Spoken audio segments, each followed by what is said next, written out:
Bonjour à tous et à toutes, j'espère que tout le monde va bien. Voilà, on se retrouve dans ce petit podcast du lundi midi 15. Voilà, ça devient vraiment l'horaire habituel pour un ultime podcast sur la Révolution française, la Révolution jusqu'à Napoléon. Voilà, qui vient en accompagnement une nouvelle fois des live Twitch du jeudi soir où on joue à With the Revolution. D'ailleurs, jeudi prochain, ne le manquez pas, est annoncé le procès du ci-devant roi Louis Capet, voilà, autrefois appelé Louis XVI. Et dans tout ce que nous avons traversé, finalement, on a fait pas mal de podcasts sur la Révolution. On en a fait deux assez gros, d'à peu près 2 heures chacun. En survol historique. Nous avons traité de la question des procédures judiciaires sous la Révolution. On a parlé du point de vue législatif et des lois avec l'exemple de Jean-Jacques Régis de Cambacérès. Et puis, aujourd'hui, il est temps quand même qu'on évoque aussi un acteur, qui, de tout premier plan, je t'égare à l'objet de cette chaîne, mais simplement aussi dans l'histoire judiciaire, ce sont les avocats. Où sont les avocats ? Les avocats sont absents dans We the Revolution. On n'en parle pas, on ne parle pas d'avocats. On a en tête quelques grandes plaidoiries, notamment les trois avocats qui ont accepté de défendre Louis XVI, Tronchet, Malesherbes, de XVI. Mais c'est pas une période dont on se rappelle de grandes plaidoiries, et pour cause. Pourquoi ? On va le voir. Les ordres d'avocats ont été supprimés sous la Révolution et ont été remis en place qu'avec une immense circonspection du pouvoir. Et ce, alors même que l'écrasante majorité des révolutionnaires, des membres de l'Assemblée constituante provenant du tiers-État, etc., ceux qui avaient été envoyés aux États généraux, étaient eux-mêmes des gens de justice. Et des gens de justice, par là même, la plupart étaient des avocats. Couthon était un avocat, Robespierre était un avocat, Danton était un avocat, tant d'autres. Tant d'autres, là j'ai juste cité les plus célèbres, mais il est extraordinairement courant que dans le parcours de ceux qu'on retrouvera sous la Convention, il y ait des avocats. Et pour autant, les avocats, on ne peut pas dire qu'ils aient été gâtés par la Révolution. Donc quand on dit que la Révolution dévore ses enfants, ça s'applique, a fortiori, à cette profession. Bon, pour en traiter aujourd'hui 2 bouquins. Évidemment, le sujet d'aujourd'hui, c'est Napoléon et les avocats. Donc on va se resservir de ce bouquin qu'on avait cité la première fois, Napoléon et le droit, qui est un recueil d'articles sous la direction de Thierry Lentz. Voilà, on avait lu le premier article lors du tout premier podcast, ce me semble, sur la formation juridique de Napoléon. Mais avant d'évoquer ce livre-là, qui traite spécifiquement de la question de la période du consulat et de l'empire napoléonien, on va revenir sur une autre justice, voilà, un ouvrage qu'on avait déjà abordé dans le cadre de ces podcasts sur la Révolution. Donc, ce sont des études publiées sous la direction de Robert Badinter, et il y a un chapitre rédigé par Jean-Louis Gazaniga sur les avocats pendant la période révolutionnaire. Et ça m'intéresse justement qu'on fasse d'abord le postulat de départ, puis d'évoquer l'issue avec Napoléon, comme ça on sera parfaitement complet, si je puis dire, et on en aura fini avec ces podcasts sur la Révolution. J'espère pouvoir en faire un sur la place et les combats des femmes durant cette période-là. À mon avis, voilà, s'il devait y avoir un autre podcast en plus sur la Révolution pour être complet, on ne peut pas être complet si on n'évoque pas les combats d'avant-garde de tant de femmes durant cette période. Mais ça, pour le préparer, il me faut quand même du temps. C'est un sujet qui est entre guillemets moins accessible que les autres parce que je veux vraiment le traiter en profondeur. Donc peut-être que j'y reviendrai là-dessus courant avril, courant mai, je ne m'engage pas à une date particulière. On continuera le jeudi soir à évoquer, évidemment, tant qu'on n'a pas fini le jeu, chaque jeudi soir on causera de la Révolution, voilà, autour du jeu vidéo, mais pas que. Voilà. On s'amuse, on se marre, mais on cause d'histoire et aussi de droit, donc tant mieux. Et ensuite, on reprendra nos podcasts sur du droit contemporain. Et dès la semaine prochaine, on aura également le plaisir d'interviewer un éducateur spécialisé avec son rapport au juge des enfants, etc. Donc bref, on va reprendre le fil d'actu après cette grosse parenthèse qui me semblait pour autant pertinente et intéressante sur la Révolution, mais il est temps aussi qu'on refasse quelque part de la revue de presse un petit peu plus généraliste. Allez, fin de propos préliminaires, je vous propose d'attaquer du coup avec ce chapitre 18 de cet ouvrage Une autre justice publié en 1989, les avocats pendant la période révolutionnaire. Tout paraissait lier le monde des avocats et la Révolution, et pourtant leur histoire devint bientôt celle d'un divorce. Les idées qu'ils contribuent à répandre, les salons qu'ils fréquentent, les académies qu'ils peuplent, les clubs et les loges qu'ils animent, tout les conduit à participer à un même élan révolutionnaire. Beaucoup se veulent novateurs. Proches de l'encyclopédie ou de Rousseau, ils soutiennent un idéal humanitaire. La justice, et plus particulièrement la justice criminelle, retient leur attention. Quelques affaires célèbres aiguisent leurs sentiments et leur donnent matière à se distinguer. Ils n'hésitent pas à dévoiler leurs opinions. L'Académie de Chalon-sur-Marne récompense Brissot et Bernard pour leur mémoire sur les moyens d'adoucir la rigueur des lois pénales. L'Académie de Metz couronne Robespierre. On retrouve à leur côté les deux Boucher d'Argis, Nicolas Bergas, Le Trône et le jeune de 16, qui n'a pas manqué de retour de Paris, le voyage de Ferney. Les plus hardis font cause commune avec quelques magistrats engagés, Servant à Grenoble ou Dupaty à Bordeaux. La convocation des États généraux leur donne enfin l'occasion de paraître.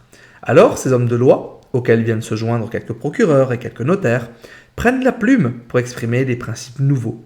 Ils publient des brochures, dont quelques-unes connaîtront le succès. Targé, célèbre avocat parisien, aux idées avancées, fait imprimer les États généraux convoqués par Louis XVI.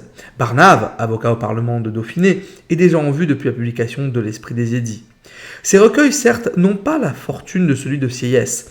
Ils sont aujourd'hui oubliés.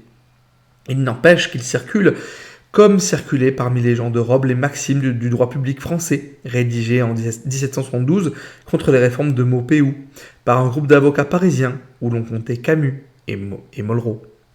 Les avocats participent aussi activement à la rédaction des cahiers de doléances. Ils trouvent l'occasion de proposer des réformes souhaitables de la justice. Bergas a, dès l'été 89, une réforme judiciaire toute prête. Les projets fleurissent. Chacun paraît avoir le sien, car ces hommes ont alors des idées sur tout. Ils sont remuants et intrigants, et impatients de se produire. Taine a sans doute été sévère à l'égard des Robins, mais il a parfaitement rendu l'ambiance et l'esprit de ce mouvement qui a fait la Révolution. L'exemple du Dauphiné, où s'imposent Mounier et Barnave, illustre parfaitement la réaction du barreau. Les avocats sont également de toutes les élections et sont nommés aux assemblées primaires. À Paris, ils sont 70, et parmi les plus célèbres pour 407 électeurs. À Dijon, les députés du tiers envoient 7 avocats sur les 24 représentants à l'Assemblée du bailliage. Quelques semaines plus tard, ils sont élus en masse aux États et forment à eux seuls plus du tiers du troisième ordre. Toujours à Paris, sur 20 députés, 5 sont avocats. Tronchet, Targé, Treillard, Martineau et Camus. La représentation est plus forte encore au Dauphiné. Sur 16 élus, 10 sont sortis du barreau. Et l'on retrouve la plupart de ceux qui avaient joué quelques rôles à Visil et à Romans, autour de Barnave, Mounier, Pizon et Chabroux. La Bretagne, qui envoie 22 hommes de loi, avocats et procureurs, sur 44 députés, met à leur tête un avocat qui va devenir célèbre, le Chapelier, et un professeur de droit canonique, l'Anjuiné. Bordeaux est connu par ses Girondins conduits par Vergniaud et Garat, mais il faut aussi compter Bergas représentant Lyon, Portalis et Siméon, Aix-en-Provence, Prugon et Régnier, Nancy, Pétion, Chartres et Robespierre, Arras. L'on pourrait multiplier les exemples. Ils sont plus de 200 à prendre part au débat de l'Assemblée nationale. Les avocats sont nombreux, ils jouent les importants et passent vite pour indispensables, car ils étaient, selon Bailly, les seuls hommes qui, sous l'Ancien Régime, eussent conservé l'habitude de vivre et de penser librement. La Révolution leur appartient manifestement, et dans une large mesure, ne cessera de leur appartenir. Si l'on considère le rôle que vont jouer Robespierre, Danton, Desmoulins, Vergniaud, pour ne citer que les plus célèbres. Or, malgré cette union qui semblait naturelle et devait consacrer le triomphe des avocats, la rupture était proche. Cette même assemblée où domine le barreau vote, sans qu'une seule voix s'élève pour le défendre, la suppression de l'ordre des avocats. Ainsi, l'histoire des avocats sous la Révolution et d'abord celle de leur suppression. De cette suppression, il convient d'analyser les causes et d'exposer les conséquences. Cependant, si l'ordre est supprimé, la fonction, elle, demeure. Elle trouve même de nombreuses et fameuses occasions de s'exercer. La survie du barreau fait également partie de son histoire. Mais la suppression comme la survie ne peuvent se comprendre sans l'étude du barreau à la veille de la Révolution. À la fin du XVIIIe siècle, l'ordre des avocats est l'héritier d'une longue tradition dont les origines sont romaines, fortement nuancée dès le Moyen-Âge par l'influence de l'Église et l'évolution des juridictions royales, notamment la création des parlements. L'ordre se distingue avant tout par une organisation originale. Les avocats, en effet, considèrent qu'ils ne sont pas partie d'une corporation, mais d'une compagnie libre, et qu'ils sont liés entre eux par l'exercice d'un même ministère. À défaut de réglementation générale, les avocats sont administrés librement. Ils forment ainsi un corps autonome, attaché à une juridiction auprès de laquelle ils sont organisés en barreau, sous la conduite d'un bâtonnier et d'un conseil de discipline. De là notamment ce principe d'indépendance dont les avocats sont si fiers. Les règles qui les régissent ont été élaborées au cours des siècles. Retenons parmi les plus importantes que les avocats doivent être licenciés en droit, avoir prêté serment, être inscrits à un barreau, avoir effectué un stage qui depuis un arrêt de règlement du 5 mai 1751 est de 4 ans. La règle n'a rien d'absolu, le stage est de 2 ans à Rouen et de 5 ans à Grenoble. L'avocat a droit au port d'un costume et possède, entre autres privilèges, celui auquel il est fort attaché, de plaider tête couverte devant les magistrats, ce qui le distingue des procureurs. Ces principes sont quelque peu théoriques. La réalité est assez souvent différente. Le jeune candidat au barreau fait d'abord ses humanités dans un bon collège. À Toulouse, les collèges des doctrinaires de l'Esquile, que fréquente Jam, ou celui de Moissac, qui a formé le célèbre Furgol. À Paris, le collège Mazarin attire les jeunes étudiants et notamment les provinciaux. Par la suite, il ira auprès d'une faculté et acquérir le grade universitaire qui lui est nécessaire. Il lui suffira de prendre une inscription. Le déclin des universités est tel qu'en quelques jours, voire en quelques heures, il obtiendra sa licence en droit. La faculté de Reims est célèbre pour l'extrême facilité avec laquelle on obtient des diplômes. Quelques facultés du Midi ont maintenu une formation juridique plus solide. Mais sa compétence juridique, l'avocat la doit à la pratique. Aussi, le barreau se recrute-t-il souvent dans la famille du palais. Si ces règles s'appliquent à tous et présentent un caractère très général, elles cachent de profondes diversités. Quelques-unes tiennent à l'exercice même de la profession. Beaucoup d'avocats se contentent en effet de porter le titre, sans jamais exercer. Ce titre est nécessaire pour acquérir une fonction plus prestigieuse. Dans la magistrature, c'est le passage obligé. Plus simplement, un fils de la moyenne bourgeoisie trouvera un statut social, non pour arriver, mais pour s'établir. Pour ceux qui exercent, les différences sont notables. Elles tiennent d'abord à la juridiction devant laquelle l'avocat entend assurer sa pratique. La première place revient aux avocats au Parlement, et forcément à celui de Paris, dont le barreau est le plus prestigieux. Le prestige attire la province. Élie de Beaumont et Targé font venir le Bordelais de 16 et le Normand Ferré. Le Châtelet est déjà un second ordre. Quant aux juridictions inférieures, fort nombreuses, elles n'offrent pas la même carrière. Le nombre des avocats donne la mesure de l'importance du barreau. Cependant, les chiffres exacts sont rares. Ils ne peuvent donner qu'une impression. Il y a environ 560 avocats au Parlement de Paris en 1790, avant la disparition. Mais il y a bien d'autres avocats parisiens. On compte 500 avocats en Dauphiné, dont beaucoup ne plaident pas. Toulouse a un grand barreau, avec 215 avocats auprès du 2e Parlement de France. Il y a 160 avocats à Bordeaux, 62 à Metz. Mais à côté, dans une multitude de petites villes, 4 ou 5 avocats forment avec 5 ou 6 procureurs et une dizaine de notaires l'ensemble des hommes de loi. Enfin, le prestige personnel fait bien des fois toute la différence. Il y a, à côté de quelques avocats célèbres dont on retient encore le nom, la foule des inconnus. Toutes ces différences marqueront profondément les réactions des avocats au moment de la Révolution. Elles permettent d'expliquer les oppositions. Il n'y a manifestement rien de commun entre le grand avocat au Parlement de Paris et le petit avocat d'un bailliage de province. Ces différences doublent aussi de distinctions sociales. Si tous les avocats sont pénétrés de la noblesse de leur fonction, il s'en faut de beaucoup qu'ils en retirent tous les mêmes avantages. Les jeunes gens sont attirés par le barreau, pour être quelque chose, ou, comme le notait Robespierre, par un extrême désir de réussir. Et il ne faut que du talent. Ne dit-on pas au XVIIIe siècle que la profession d'avocat est la ressource d'un jeune homme bien élevé, qui a plus de talent que de légitime. La fortune, en revanche, vient, elle, avec le succès. Mais pour combien d'entre eux? Les avocats font partie de la moyenne bourgeoisie. Quelques-uns sont à l'aise, d'autres plus démunis, et certains sont proches de la misère. Dans de petites villes de province, l'avocat passe souvent après les procureurs et les notaires. Mais la fonction a de l'éclat. L'avocat est un homme en vue. Il est recherché pour ses compétences. Dans sa ville, il jouit d'une certaine considération. Les avocats sont fréquemment membres des administrations municipales où, depuis le XVIe siècle, ils disputent la place aux riches marchands. Certes, il y a quelques résistances, à Lyon ou à Nantes, mais elles modifient peu le tableau général. Les avocats sont, comme nous l'avons noté, les hommes de leur temps et participent à la vie culturelle. Ils ont toutes les curiosités. On les rencontre dans les académies. Targé vient d'être élu à l'Académie française. Les avocats toulousains entrent à l'Académie des Jeux floraux. Leurs poèmes sont couronnés par les fleurs traditionnelles. Jean-Baptiste Miaille, qui s'illustrera sous la Révolution, est 4 fois récompensé de 1777 à 1784. Maille, on l'avait déjà vu, c'est le rapporteur du comité de législation qui avait fait un état des lieux avant le procès de Louis XVI et qui d'ailleurs était député représentant la Haute-Garonne, donc un gars de chez moi. Barère de Vieuxac, tarbé d'origine, que l'on surnommera l'Anacréon de la guillotine, s'est fait remarquer par un éloge de Louis XII et un panégyrique de Lefranc de Pompignan. Ajoutons que l'avocat est un bon juriste. L'étude du droit est alors réfugiée au barreau.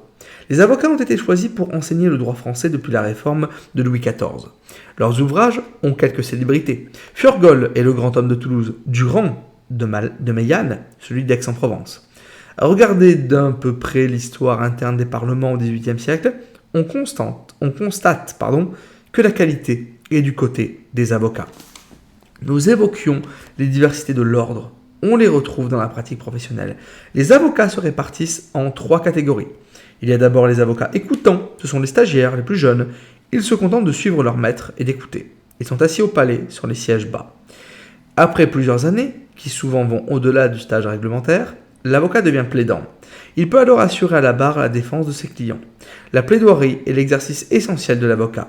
C'est par elle qu'il atteint la notoriété. Mais on ne plaide qu'en matière civile et en matière religieuse.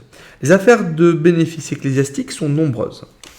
En revanche, on ne plaide pas aux criminels.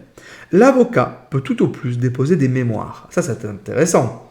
C'est l'exact inverse, on pourrait dire aujourd'hui. À Paris, à la veille de la Révolution, quelques grands noms du barreau disparaissent. Le Gouvet, Pial, avocat des causes ecclésiastiques. Le plus grand d'entre eux, Gerbier, achève sa carrière. Sa renommée fait de lui l'égal des Lenormand et des Cochin, qui, au début du siècle, semblaient ne pouvoir être dépassés. On parle à son propos de l'aigle du barreau. La harpe en fait le plus bel orateur du palais. Tout son génie était dans son âme, et cette âme ne l'inspirait que dans le combat de la plaidoirie. Il ne plaidait que 4 ou 5 affaires par an, mais ce jour-là, il entraînait tout le palais. Les stagiaires n'y manquaient pas. Il ne négligeait pas la formation des jeunes. Être remarqué par Gerbier suffisait à assurer les premiers pas à la barre, et il eut comme secrétaire Royer-Collard. Targé était à l'époque le seul qui put rivaliser avec lui. Il venait de s'illustrer dans une affaire bien curieuse en plaidant pour la rosière de Saint-Nacy. Thilorier, quoique fort original, leur est inférieur, même s'il a plaidé dans l'affaire du collier, comme Cagliostro. À côté de ces hommes à l'expérience éprouvée, on compte quelques jeunes qui commencent à se distinguer dans la plaidoirie.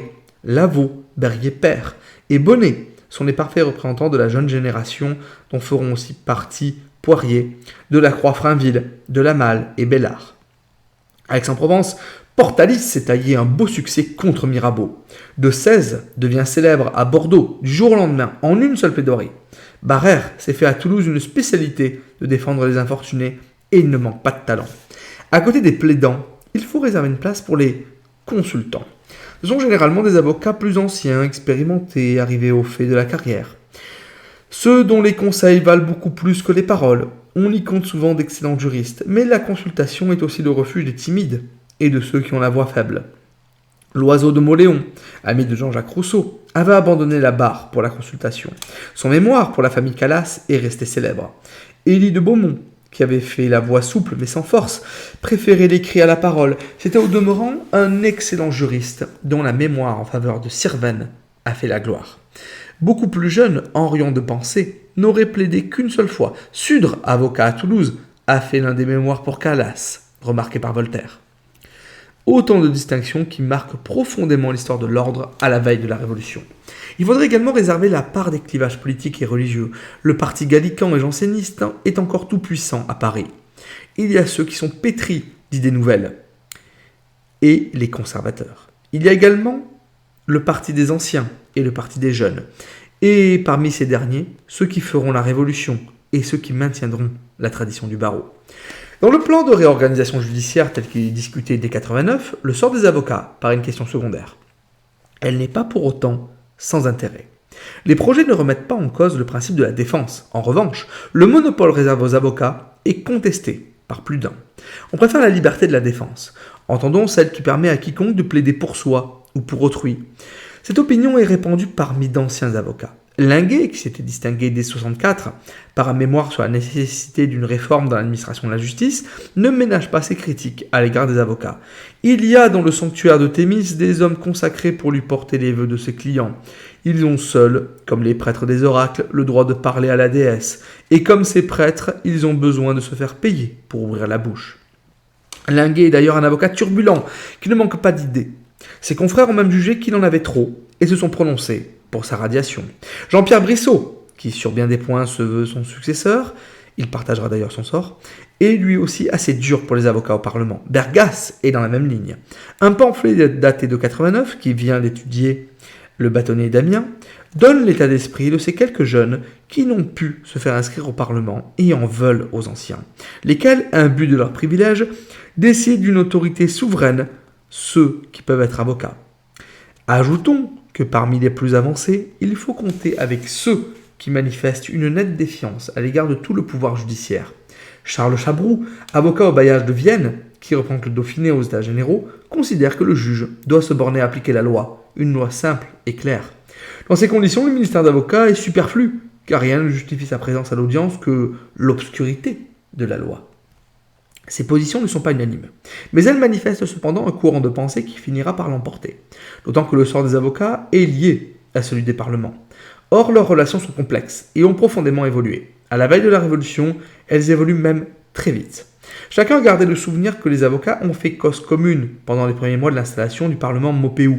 On se rappelle, la semaine dernière, on évoquait que Cambacérès était initialement avocat, mais avait refusé de s'inscrire en protestation de la réforme de 72, qui, justement, on avait parlé de Maupeou et de la suppression du Parlement de Paris. Le célèbre Gerbier, qui a consenti à reprendre la plaidoirie et dont le prestige a entraîné la réaction de ses confrères, a été vivement critiqué. Les magistrats n'ont pas oublié que les avocats les ont accueillis avec des transports de joie à leur retour. À Toulouse, le bâtonnier Désirat, dans sa harangue, avait étroitement lié le sort des avocats à celui du Parlement. La gloire de la magistrature nous appartient en quelque sorte. Notre honneur est lié au sien. On ne saurait le frapper sans que notre ordre en ressentît le contre-coup. À la veille de la Révolution, au moment de la dernière réforme et de l'exil des parlementaires, la position paraît ne pas avoir changé. L'exil à Troyes semble aux avocats un scandale. Barnave part en campagne pour défendre les parlements. Et tandis que l'on condamne leurs excès, on vante encore leurs mérites. On les appelle toujours les pères du peuple. Dès 89, en revanche, les sentiments évoluent rapidement. Le tiers prend assez vite conscience que le Parlement défend avant tout ses privilèges. Quoi qu'il en soit, pour la majorité, le sort des avocats est lié à celui de la magistrature. L'ordre ne survivra pas à la suppression des parlements. Toutefois, la Constituante ne prend pas la peine d'une réforme d'ensemble, ni d'un texte spécial pour le supprimer. On peut parler à son propos d'une suppression incidente. Le décret du 2 septembre 90 traitant du costume des magistrats ajoute, on aurait tendance à dire en passant, les hommes de loi, si devant appeler avocats, ne devant former ni ordre ni corporation, n'auront aucun costume particulier dans leurs fonctions. Le texte est voté sans opposition, sauf celle d'Antoine Omer Talon, lieutenant civil au Châtelet. Ce simple article marque la fin de l'ordre des avocats. La mesure est sommaire, manifestement incomplète. L'Assemblée avait-elle l'intention de préciser sa réforme ? Le texte incident n'est-il que l'expression d'un compromis auquel les avocats présents à la séance ont accepté d'adhérer ? Une suppression explicite aurait-elle suscité l'opposition ? Il est difficile de répondre à ces questions. On ne peut cependant s'empêcher de penser que les constituants ont évité de se prononcer sur une réforme complète de l'ordre des avocats. Lors de la discussion sur les réformes de la justice, certaines réactions à propos des avocats sont nettes et manifestent que le sujet était épineux. Il y avait notamment été question de la fusion des avocats et des procureurs. Robespierre y était hostile, et le débat avait tourné court. En outre, l'Assemblée a continué sa politique de réforme incidente. L'année suivante, c'est à propos de la législation sur les colonies que l'on apprend que désormais le rôle des avocats est dévolu à des défenseurs officieux, et que les avoués remplacent les procureurs. C'est intéressant cette logique de législation par voie d'incidence. Ça me fait penser à la proclamation de la République, qui est en fait l'accessoire de l'installation du calendrier révolutionnaire. On instaure la République parce qu'on évoque l'an 1 de la République en septembre 92. C'est intéressant cette manière d'évoquer les choses, mais de manière accessoire, incidente. C'est un truc qu'on reverra aussi sur la Troisième République. C'est l'amendement Waldeck-Rousseau qui proclame la Troisième République. Bon, parce qu'il faut bien mettre un mot. Mais jamais on ne proclame les choses explicitement, sauf dans certains grands moments. C'est intéressant d'avoir cette logique législative. Les historiens de l'ordre ont essayé d'expliquer comment une assemblée présidée ce jour-là par Touré, ancien avocat à Rouen, composé d'un bon nombre d'avocats, a accepté aussi aisément la suppression. Il semble que l'on n'ait pas accordé assez d'attention à la forme. Cet article, inséré dans un texte plus large et somme toute d'intérêt secondaire, pouvait permettre l'adhésion car il laissait espérer une réforme ultérieure et pour l'immédiat maintenait sous de légères réserves l'état des choses antérieures. Que supprimait-on ? Le costume et la compagnie, et surtout un privilège d'Ancien Régime, celui des avocats au Parlement, et plus d'un au sein de l'Assemblée songeait uniquement au Parlement de Paris. Il y a, dans une certaine mesure, en cette suppression, une revanche des avocats de province, et surtout de petites juridictions contre les avocats parisiens. Sans doute, cette explication ne suffit-elle pas à tout dire ? On en a avancé bien d'autres. Comme toujours, elles sont un essai de reconstitution et aucune n'en porte vraiment la conviction. Toutes ont concouru à l'adoption du texte. Aucune ne doit être écartée a priori. C'est ainsi que quelques années après les événements, Fournel, dans son histoire du barreau de Paris sous la Révolution, indique que les avocats eux-mêmes, voyant ce que leur fonction risquait de devenir avec l'installation des nouvelles juridictions, désiraient la suppression. Fournel est souvent partial, mais son témoignage ne peut être totalement écarté, car il est celui d'un acteur direct. Or, son opinion dominait à Paris. De nombreux avocats, considérant que leur sort était lié à celui des parlements, n'entendaient pas leur survivre. Un mémoire de Bonner, adressé à Delacroix-Frainville, évoque parfaitement ce point de vue. Qu'il n'y ait plus d'avocats dès que nous aurons cessé de l'être. Il y a là, avec une réaction de corps, une grande part de suffisance, une position conservatrice qui est fort bien dans la mentalité du barreau. Cette explication, que l'on juge souvent un peu vite comme sommaire, sonne pourtant très vraie psychologiquement. À partir de cette attitude, certains ont considéré qu'il y avait de la part de l'ordre des avocats une espèce de sacrifice. Plus de parlement, plus de barreau. Le sacrifice était aussi offert aux idées du temps. Or, les idées étaient peu favorables au corps et aux ordres. Le chapelier, ne l'oublions pas, était à la Constituante. La grande idée était alors la liberté. Et la liberté pour liberté. Celle de la défense en valait bien une autre. Les avocats devenaient ainsi les victimes des principes que certains d'entre eux, et non des moindres, avaient contribué à forger. On confondait seulement la liberté d'accès et à la défense avec la liberté de la défense. Mais les idées du temps rappelaient les critiques classiques et traditionnelles à l'égard des avocats, bavards et ruineux. Si on ajoute l'hostilité contre les nantis et la rancœur des exclus, on a manifestement plus d'arguments qu'il n'en faut pour expliquer le sacrifice des avocats sur l'autel de la Constituante. Les conséquences de cette suppression sont diverses. Elles intéressent avant tout les avocats. Plusieurs abandonnent leurs fonctions et vont tenter une reconversion. Nous ne dirons rien de ceux qui ont poursuivi une carrière politique. Leur destin appartient à l'histoire de la Révolution elle-même. En revanche, nous pouvons suivre plus d'un reclassé dans l'administration, survivant à tous les régimes. Quelques-uns choisissent l'enseignement. Guillaume Grivel, avocat à Bordeaux, qui avait déjà abandonné le barreau pour la littérature, à qui on doit notamment l'ami des jeunes gens, devient professeur de législation lors de la création des écoles centrales. Delandine, ancien avocat lyonnais, député à la Constituante où il a joué quelques rôles lors de la discussion sur la Déclaration des droits de l'homme, est également professeur. Le célèbre Henrion de Pensée a enseigné à Chaumont, à Toulouse, Paganel.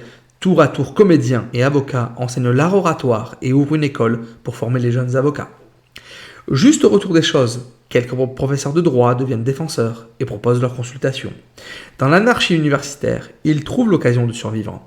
Nous ignorons pour la plupart leurs noms, sauf ce Jean-Baptiste Courvoisier, professeur à Besançon, cité comme défenseur après 91. Mais c'est surtout la magistrature qui voit en grand nombre arriver les anciens avocats. Dès la mise en place des tribunaux de district, les avocats sont bien placés aux élections. La loi leur est favorable. En effet, ne pouvaient être élus comme juges titulaires ou suppléants que d'anciens magistrats ou d'anciens avocats ayant au moins 5 ans de pratique.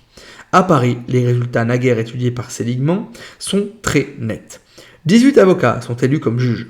Des hommes au destin aussi différent que Bigot du Pré-à-Meneux et Ponce de Verdun, élus juges suppléants.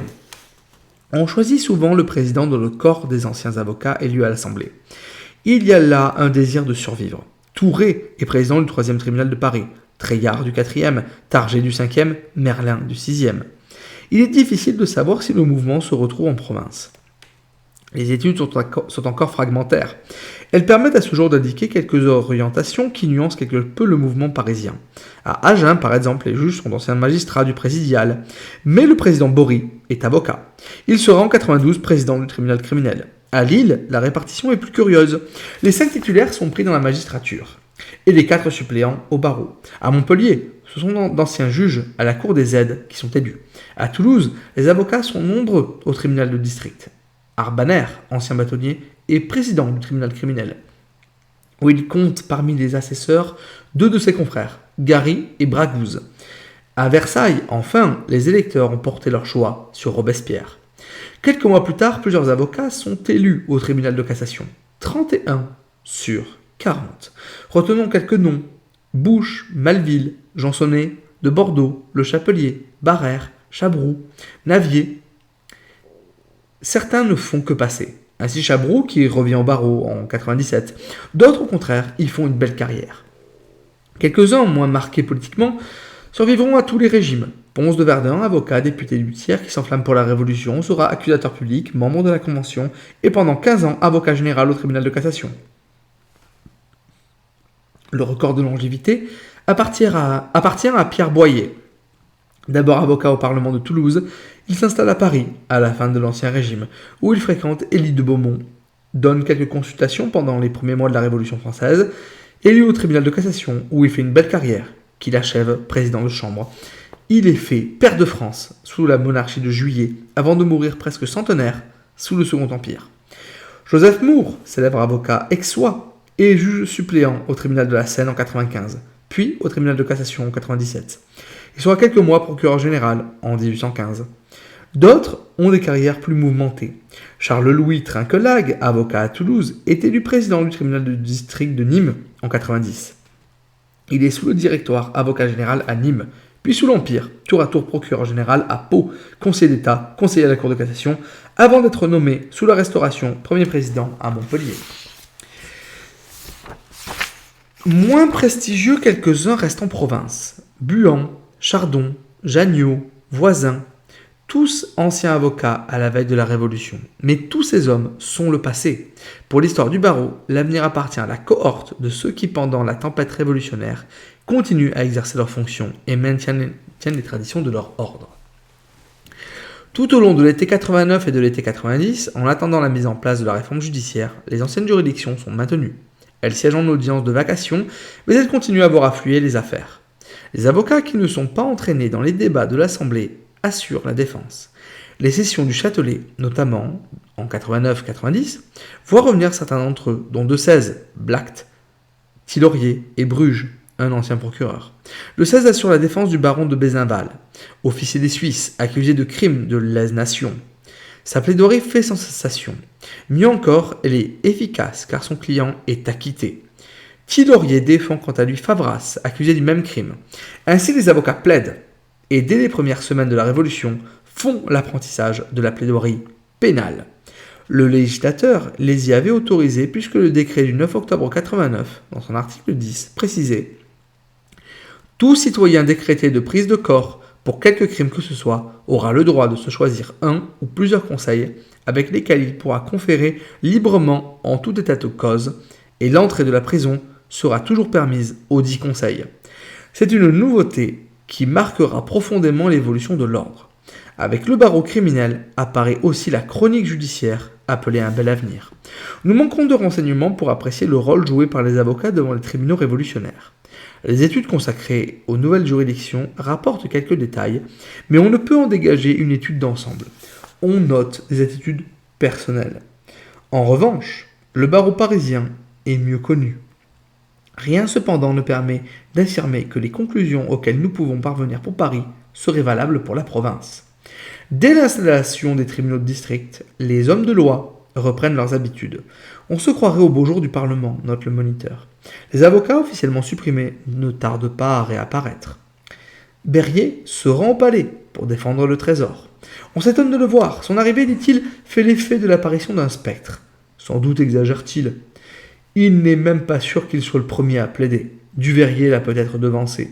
En tout cas, ils sont l'un et l'autre victimités. Et si les anciens, pour la plupart, ont quitté la barre et se sont reclassés, les jeunes prennent du service. Les nouveaux magistrats, qui sont encore des hommes de loi, et souvent leurs anciens confrères, les encouragent à rester. Ils connaissent le droit et savent exposer une question. Les clients les choisissent, et si Berryer devient l'avocat du Trésor et Bonnet des domaines, Fournel défend le marquis de Sade. Les procureurs devenus avoués préfèrent confier leur dossier aux anciens avocats, car ils connaissent les usages.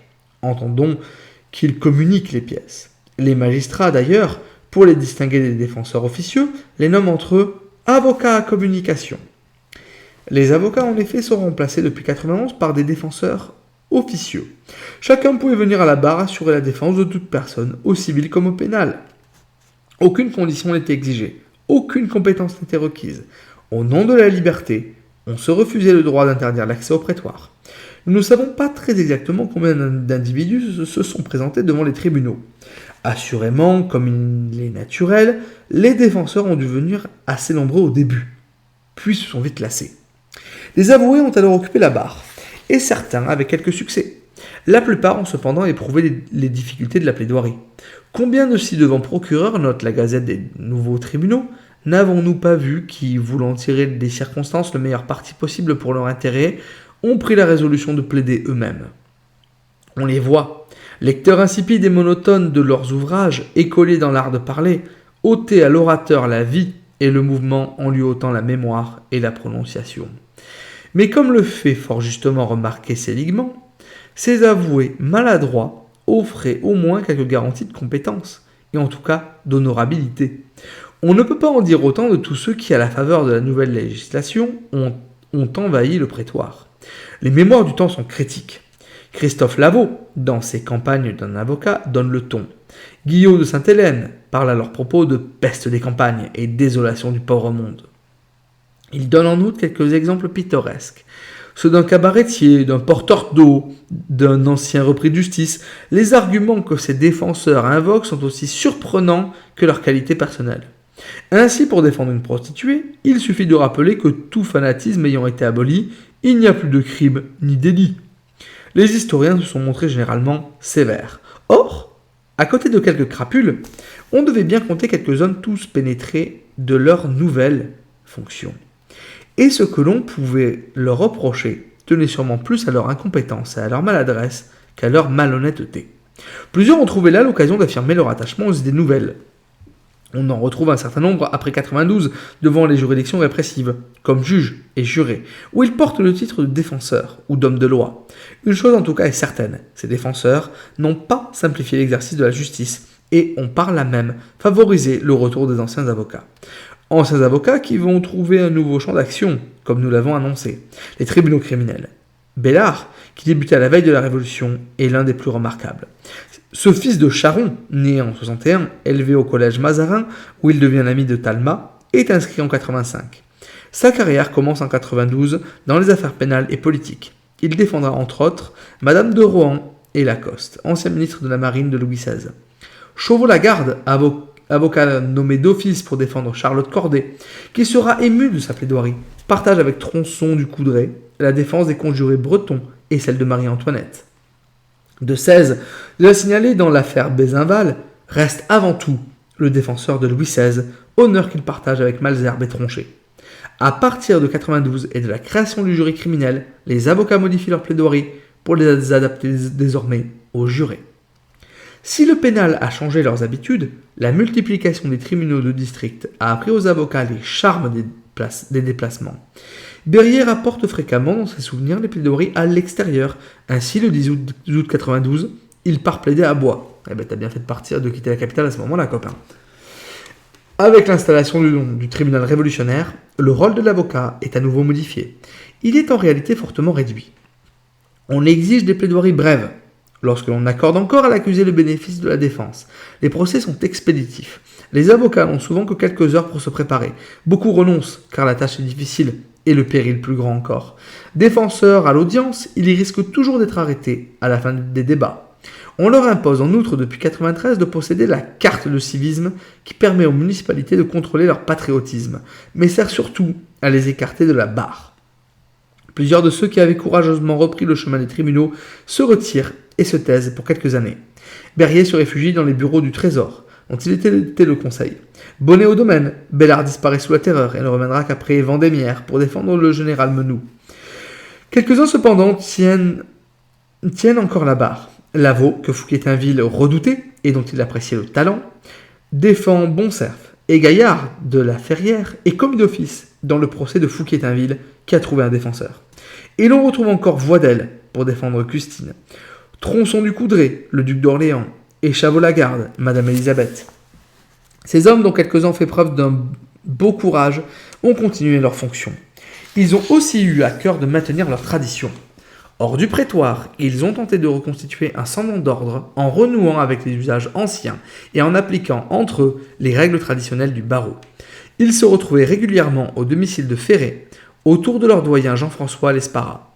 Ils publiaient un tableau de leurs membres et formaient par référent géographique les avocats du Marais.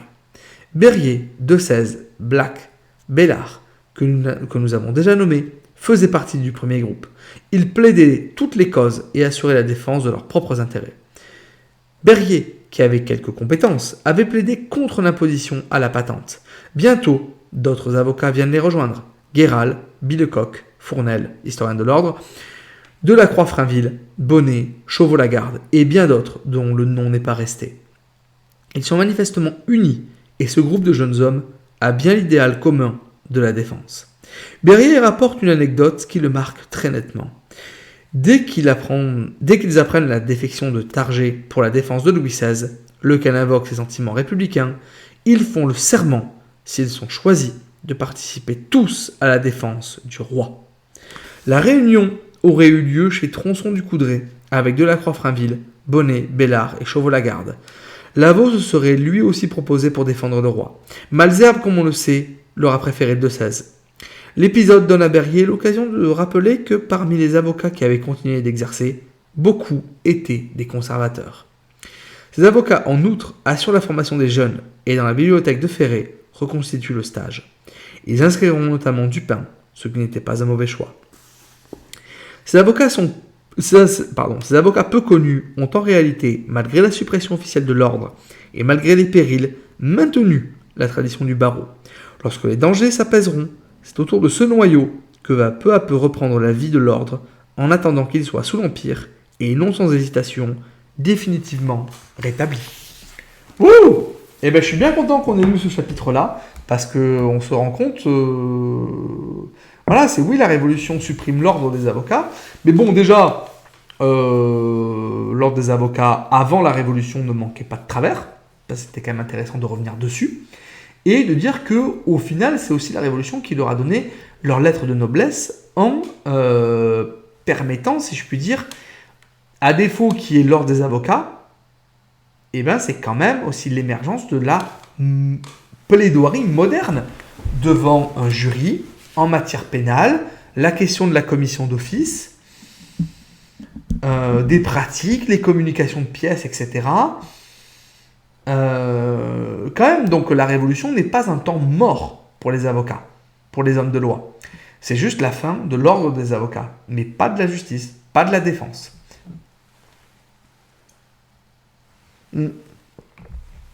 ben voilà, qui était vraiment opportun, je pense, d'étudier. Et en plus, le chapitre s'arrête pile au moment que nous allons reprendre avec Napoléon et le droit, avec ce chapitre rédigé par Jean-Claude... non, ça c'est pour Jean-Claude Casanova que ce chapitre a été rédigé. Qui c'est qui a rédigé celui-ci? Pourquoi ils mettent pas le nom, l'évidence? Quand même. Ah, Hervé Robert. Bon, allez, c'est parti. Salut le Yaya et bienvenue sur le chat. C'est aujourd'hui, écoute, on discute de Napoléon et du droit, et plus précisément, Napoléon et de la profession d'avocat. Donc aujourd'hui, c'est un petit peu de la lecture, mais la semaine prochaine était bien placée pour le savoir. Ce sera l'occasion d'un petit entretien. Et comme je le disais, voilà, c'est le dernier podcast sur la Révolution et le droit, parce qu'il est temps ensuite qu'on passe à autre chose. Et dès jeudi soir, je ne sais pas si tu pourras être présent, je crois que non, je crois que tu es pris d'ordinaire le jeudi soir. On reprendra With the Revolution et on va juger le ci-devant roi, celui qu'on appelle désormais Louis Capet. Allez, c'est parti pour Napoléon et la profession d'avocat. Napoléon n'aimait pas les avocats. D'ailleurs, j'avais mis une citation, je ne sais pas si je peux la retrouver, peut-être qu'elle sera là. Allez, au cas où, est-ce que je vais avoir le temps d'y remettre la main dessus? J'avais mis... Tête. L'habitude des faits les plus violents use moins le cœur que les abstractions. Les militaires valent mieux que les avocats. Boum! Voilà, ça c'est fait. Allez, on y va. Napoléon n'aimait pas les avocats.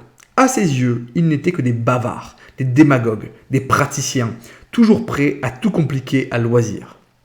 Il leur reprochait de se nourrir des querelles d'autrui et de vivre au crochet de leurs malheureux clients. Il s'en ouvrait à Lascazes en novembre 1816, donc dans le cadre du mémorial de Sainte-Hélène. Il s'arrêtait sur le fléau des procès, qu'il disait être une véritable lèpre, un vrai cancer social. Déjà mon code, disait-il, les avait singulièrement diminués, en mettant une foule de causes à la portée de chacun. Ouais, alors calmos, Bonaparte, Mais il restait encore beaucoup à faire au législateur. Non qu'il dût se flatter d'empêcher les hommes de quereller, ce devait être tout temps, mais il fallait empêcher un tiers de vivre des querelles des deux autres. Empêcher qu'il les excitât même afin de mieux vivre encore. J'aurais donc voulu établir qu'il n'y eût d'avoués ni d'avocats rétribués que ceux qui gagneraient leur cause. Par là, que de querelles arrêtées. Car il est bien évident qu'il n'en serait pas un seul qui, du premier examen d'une cause, ne la repoussât, si elle semblait douteuse. On ne saurait craindre qu'un homme, vivant de son travail, voulût s'en charger pour le seul plaisir de bavarder.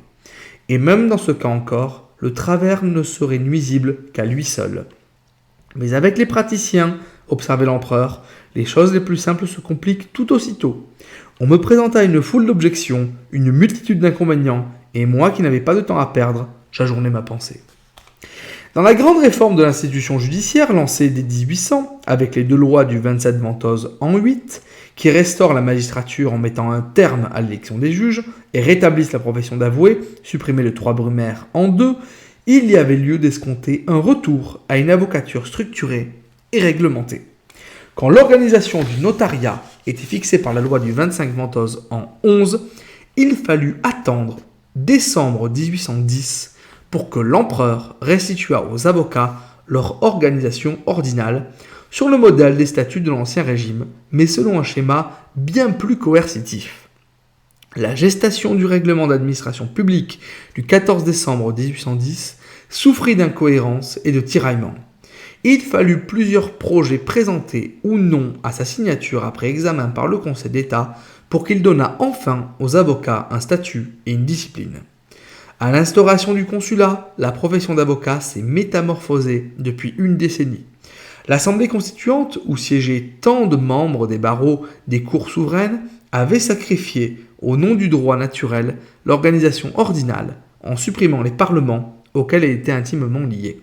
Le coup de grâce fut porté incidemment par le décret du 2 septembre 1790 sur le costume des magistrats en son article 10.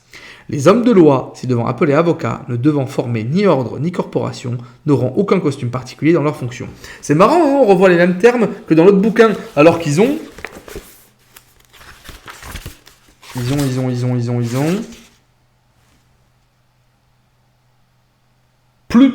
un petit peu moins de 30 piges d'écart.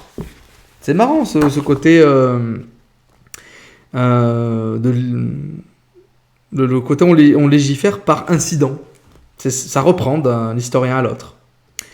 L'avocat avait laissé place au terme du décret des 15-16 décembre 90 aux défenseurs officieux qui n'avaient aucune justification de formation ou de moralité à produire pour assister un justiciable. Quelques membres des barreaux poursuivent leur carrière malgré la perte de leur statut. Sur les quelques 600 avocats au Parlement que comptait Paris, une cinquantaine choisissent de maintenir leur cabinet. On a vu l'ordre des avocats sombrer dans ce chaos dès la fin de 90. Depuis cette dernière époque, jusqu'au règne de la terreur, commencé en 93, un très petit nombre d'avocats inscrits sur le tableau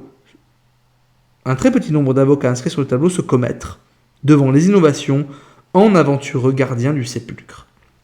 On les a vus dispersés à leur tour par l'exigence des certificats de civisme. La situation née de ce bouleversement n'était à l'évidence pas satisfaisante. À ces compagnies d'avocats, asile inviolable de la science, de la probité, de l'indépendance et de l'honneur, avait succédé une tourbe de défenseurs officieux qui, nés dans l'anarchie, profitaient de la liberté pour envahir sans instruction et sans titre l'accès des tribunaux et profaner le sanctuaire de la justice. Des gens d'affaires d'une probité incertaine se mêlaient à d'improbables juristes. Les usages professionnels, les principes de communication de pièces et d'examen contradictoire avaient été maintenus et entretenus par le petit groupe d'anciens avocats au Parlement qui acceptèrent de se présenter devant les nouveaux tribunaux. Ils sauvegardaient les règles séculaires d'exercice de leur mission et leur discipline garante de bonne conduite, de délicatesse, de désintéressement, de probité et de compétence. C'est par la volonté des praticiens que s'est intermédiairement maintenu cet esprit de discipline conservateur des devoirs de l'avocat. C'est sur le socle de ces traditions sauvegardées que les avocats qui avaient débuté leur carrière avant le bouleversement révolutionnaire aspiraient à renaître, avec leur ancienne organisation professionnelle, des décombres révolutionnaires après l'avènement du consulat. Dès son avènement dans l'effort de structuration sociale qu'il entreprend, le premier consul avait toutes les raisons de souhaiter pour les avocats un strict encadrement professionnel dont la structure corporatiste est une modalité éprouvée. Le statu quo d'une libre défense de jurisconsulte isolé, parfois improvisé et dépourvu de la moindre réglementation professionnelle ne pouvait lui convenir. Il avait la conviction que l'ordre social reposait nécessairement sur une organisation gouvernementale efficace, servie par une administration déconcentrée, précise, et sur des règles de droit stables. Il sait qu'il doit compter pour ce faire sur des juristes compétents. Aussi recrute-t-il dans l'appareil d'État, au Sénat, au Conseil d'État et à la Cour de cassation d'anciens avocats qui ont compté dans la profession avant 1800. L'ordre parisien est représenté par Treillard et François-Denis Tronchet. Jean-Étienne Portalis et Honoré Murer s'étaient illustrés comme avocats au Parlement d'Aix-en-Provence. Jean Bigot de Préameneux et de Fermont avaient débuté leur carrière au barreau de Rennes. Jean de Maleville et Jaubert au barreau de Bordeaux. Régnier à celui de Nancy. Il a su séduire des juristes qui partagent d'avoir été des professionnels de la justice sous l'Ancien Régime et d'avoir vécu en témoin direct l'expérience de la justice révolutionnaire. Mais Bonaparte apprécie seulement les avocats qui ont rallié l'administration, son Conseil d'État ou les tribunaux. Il n'avait pas de goût pour le débat judiciaire et l'esprit de controverse qui est à son fondement. Il craignait l'indépendance des avocats restés au service du public, qu'il regardait comme des fauteurs de troubles. Elle l'insupportait. Il y voyait un danger mortel pour l'ordre public. De cet état d'esprit témoigne une dépêche des consuls au ministre de la Justice en date du 28 Vendémiaire en 20 octobre 1802. Pour lui signaler l'audace des plaidoyers que plusieurs défenseurs officieux de Paris, appelés partout où il y a une mauvaise cause à défendre, ont prononcé devant différents tribunaux des départements. Il s'inquiétait des relations sociales que les magistrats pouvaient nouer avec les défenseurs. Aussi préféra-t-il des présidents d'assises ambulants pour prévenir le risque de magistrats dînant chez des avocats et contractant avec eux des habitudes de société qui détruisaient le respect dû à la magistrature et son indépendance morale. Il se souvenait à l'évidence de la place que les avocats avaient conquise dans l'opinion publique de la France pré-révolutionnaire, en agitant les grandes questions politiques et sociales à l'occasion de causes criminelles médiatisées dans une littérature de prétoire largement diffusée. Ils ne pouvaient avoir oublié leur rôle déterminant dans les premiers temps de la Révolution. Il avait aussi des raisons de les craindre hostiles à sa personne. Les hommes de loi s'étaient globalement ralliés à lui en 1800, mais son accession à la couronne impériale suscita des réticences. À Paris, seulement 3 avocats sur les 200 en activité approuvèrent le Senatus Consulte du 28 Floréal en 12 qui instaurait l'Empire français. Sur 120 avocats portés sur le tableau de 1811, dont les idées politiques ne sont connues par leurs écrits ou leurs pratiques, seuls 29 peuvent être tenus pour des impérialistes. Berryer père, fameux avocat commercialiste, rappelle dans ses souvenirs l'hostilité impériale. Son aversion pour les avocats s'est manifestée constamment et à tout propos. J'en ai personnellement ressenti l'effet lorsque son frère Lucien, alors ministre de l'Intérieur, me porta de son chef sur la liste des candidats à nommer pour le tribunat. L'insuccès de cette présentation, que j'ai longtemps ignorée, m'a fait d'autant moins l'impression que je n'étais nullement disposé à devenir tribun.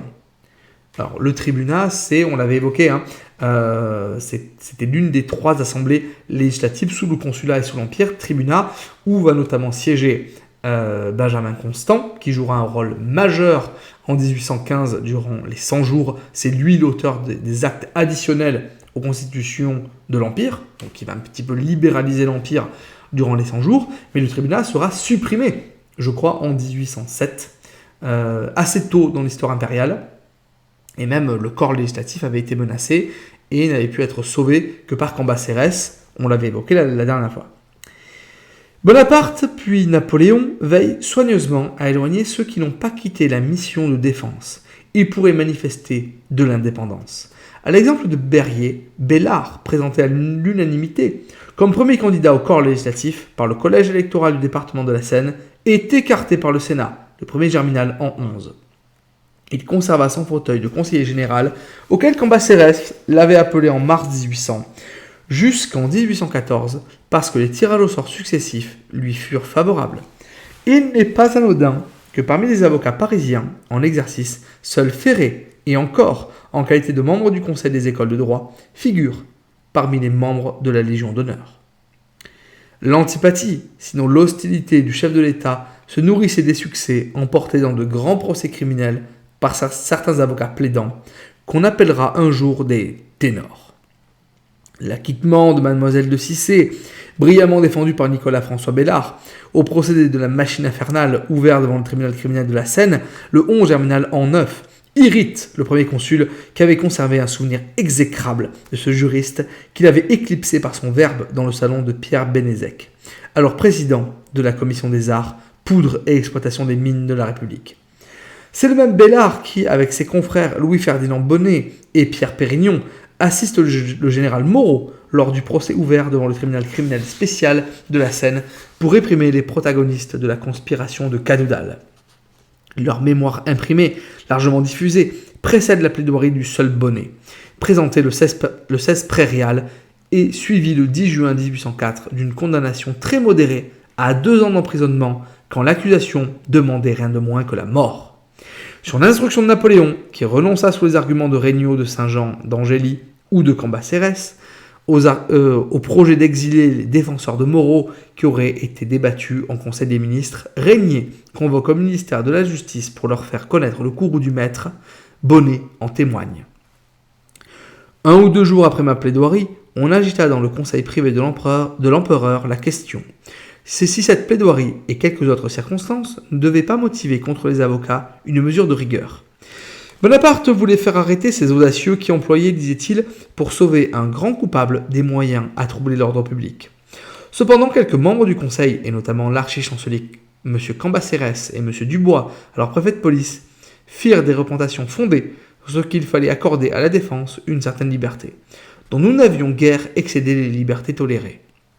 On révoque la mesure de l'arrestation. Il fut résolu qu'on lui substituerait une réprimande vigoureuse accompagnée de la menace bien prononcée de quelques mesures bien plus sévères.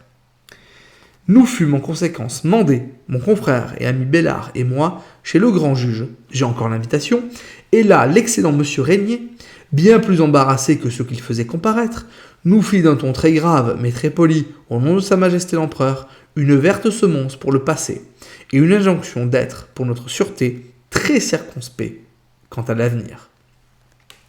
L'événement marqua le jeune Jules Bonnet. Je me souviens du jour où le grand juge Régnier manda mon père dans son cabinet. J'ai sa lettre. Alors que tout militait pour réparer la table rase révolutionnaire et organiser sans retard l'exercice de la profession d'avocat, la renaissance professionnelle est conduite par étapes dans une démarche plutôt chaotique. Les listes des hommes de loi ou jurisconsultes parisiens publiés jusqu'alors dans les différents almanachs du commerce de la capitale trouvent place dans l'almanach national à compter de l'an 10, avec l'acquiescement nécessaire du pouvoir consulaire. Les anciens avocats au Parlement y sont cités avec leur date d'inscription au tableau avant 89. Un décret du Denis-Vos en 11 rétablit en son article 6 le costume d'audience des gens de loi et des avoués. La toge de laine fermée par devant à larges manches, toque noire, cravate pareille à celle des juges, cheveux longs ou ronds. Les cheveux, les gars, vous avez légiféré sur les cheveux. La loi du 22 Ventose en 12, 13 mars 1804, relative aux écoles de droit, est un tournant. Le mot avocat est pour la première fois employé dans un texte normatif depuis 90. Son article 29 énonce « Il sera formé un tableau des avocats près les tribunaux ». Mais ce n'est pas un retour à l'ancien régime, puisque la procédure d'admission est placée entre les mains des magistrats de la cour d'appel, sans droit de regard des confrères. L'article 31 exige de tout avocat, avant son entrée en fonction, le serment de ne rien dire ou publier comme défenseur ou conseil de contraire aux lois, aux règlements, aux bonnes mœurs, à la sûreté de l'État et à la paix publique, et de ne jamais s'écarter du respect dû aux tribunaux et aux autorités publiques. Aucune disposition ne détermine les sanctions encourues pour la violation du serment. Un règlement d'administration publique, prévu à l'article 38, septièmement, y pourvoira. L'exercice des fonctions d'avocat est subordonné au diplôme de licencié, qui exige 3 ans d'études de droit. La loi autorise dans son article 18 la dispense des diplômes à ceux qui exerçaient devant les tribunaux sous le titre d'homme de loi ou de défenseur officieux. L'institution de la libre défense, retenue par l'Assemblée constituante, est condamnée dès lors que les individus exerçant les fonctions de défenseurs officieux près des tribunaux sont tenus de remplir les conditions imposées par la loi pour plaider. En présidant le 27 Fructidor en 12, 1804, la séance solennelle de distribution des prix de l'Académie de législation, le président de son conseil général Fourcroy, conseil d'État et directeur général de l'instruction publique, prononce un discours très conjoncturel sur les limites dans lesquelles doit se renfermer l'avocat. Il dresse un archétype vertueux. L'avocat dont le gouvernement estime les lumières, dont le public connaît la probité, qui, par une vie sage et incorruptible, a fait preuve d'intention droite et pure. Mais Napoléon conservait des réticences à l'idée de restaurer les barreaux. Le 18 juin 1804, il ne laissait les pas aux conseillers d'État réunis en séance. Les parlements en imposaient jadis aux avocats. Ceux-ci en imposent maintenant aux tribunaux. Un pareil état des choses ne permettrait pas de rétablir l'ordre des avocats sans un véritable danger. Mais il se décidait rapidement. Le 31 juillet suivant, il commandait à Cambacérès, dans une lettre écrite de Pont-de-Brique, de faire passer au Conseil d'État le règlement sur les avocats, comme une partie essentielle à régler. On n'en connaît pas le texte. Regnault de Saint-Jean d'Angély, président et rapporteur de la section de l'Intérieur, soumettait au Conseil une version amendée qui a été imprimée le 21 août 1804. Sous le numéro 1005. Le choix de la terminologie du projet proposé par Regnault montre un évident souci de se distinguer formellement des institutions d'Ancien Régime. Ordre, bâtonnier et conseil sont remplacés par collège, chef du collège et chambre de censure. Mais leur esprit est préservé. Regnault retient une auto-organisation professionnelle. La prérogative de surveillance, de réprimande, de correction sur les membres du barreau échoit à la chambre de censure, autrement qualifiée chambre censoriale, élue par le collège des avocats s'il compte plus de 50 membres, ou au collège lui-même. Le chef du collège est nommé au scrutin pour 2 ans, à la pluralité absolue et rééligibles. Les manquements au respect dû aux juridictions sont sanctionnés par le tribunal concerné. Les attaques ou outrages contre les constitutions de l'Empire, les lois ou les autorités établies dans les plaidoiries et les écrits sont déférés par les procureurs généraux ou impériaux devant le tribunal qui connaît de l'affaire, à l'occasion de laquelle les infractions ont été commises, à peine de suspension temporaire ou d'exclusion du coupable. Regnault retravaille le projet après l'examen en Assemblée générale. Il dépose le 3 octobre 1804 un texte amendé dont le Conseil d'État engage dès le lendemain l'examen qu'il poursuit le samedi 6. Quand le projet arrêté par son Conseil d'État, troisième rédaction déposé par Regnault le 9 octobre 1804, lui est remis pour signature au palais impérial de Mayence, Napoléon le rejette et écrit sa colère à l'archichancelier. « Je reçois un projet de décret sur les avocats. Il n'y a rien qui donne au grand juge les moyens de les contenir. J'aime mieux ne rien faire que de m'ôter les moyens de prendre des mesures contre ce tas de bavards, artisans de révolution, et qui ne sont inspirés presque tous que par le crime et par la corruption. Tant que j'aurai l'épée au côté, je ne signerai jamais un décret aussi absurde. Je veux qu'on puisse couper la langue à un avocat qui s'en servirait contre le gouvernement. » Bon, ça c'est clair. Cambacérès répond le 18 Vendémiaire en 13 que le gouvernement est confronté à une alternative.